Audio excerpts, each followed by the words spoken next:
the story of faith, intelligence, and legacy.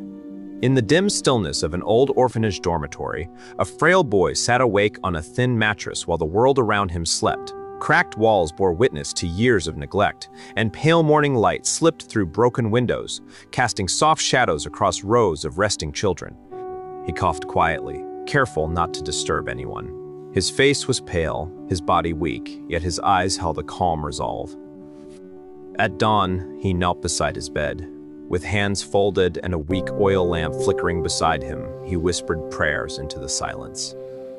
Faith was his only inheritance.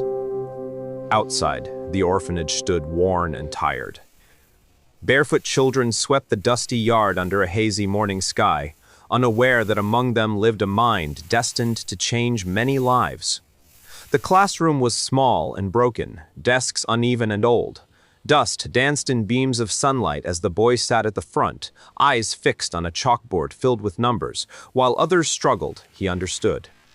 One day, he rose and solved a complex equation with quiet confidence. Yes, that's correct. Well done. Thank you. The room fell silent. Class, any questions? Children stared in disbelief. I am so The teacher stood grateful frozen, to have you pride in my and shock life. written across her face. Your support In that moment, is something everything. extraordinary was recognized.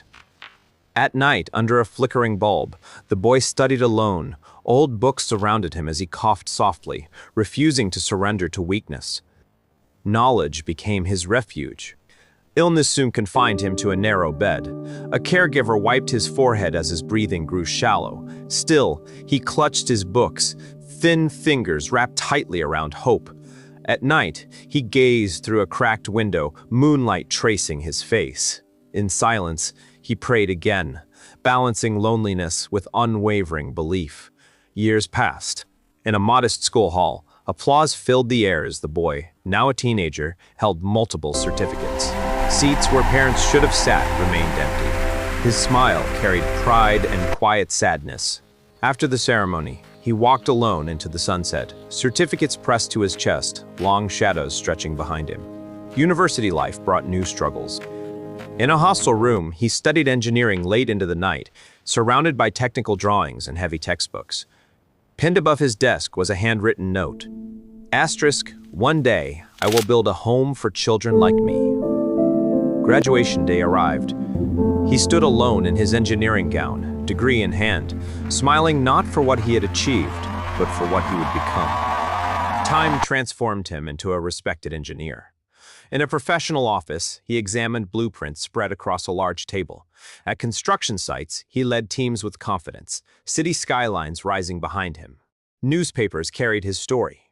Asterisk, national engineering leader changes the industry. Asterisk, success had finally answered perseverance. Under a bright sky, a modern orphanage rose from the ground. A sign read asterisk, Children's Haven. As children ran freely through the compound, tears filled his eyes. At the ribbon-cutting ceremony, cheers erupted. He stood humbly among the community, knowing this was his true achievement. More than 1,000 children gathered before him in an open courtyard. He stood not as a benefactor, but as a guardian. His words were gentle, his hands open, his leadership rooted in compassion. Life flourished inside the orphanage.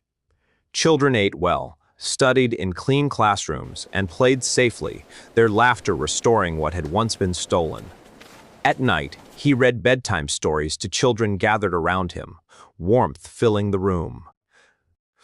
In the infirmary, he comforted a sick child, reliving his own past through healed reflection. Alone in his office, he gazed at framed photos of smiling faces. Fulfillment settled quietly within him. As the sun rose over the orphanage, golden light washed the compound. Children ran and laughed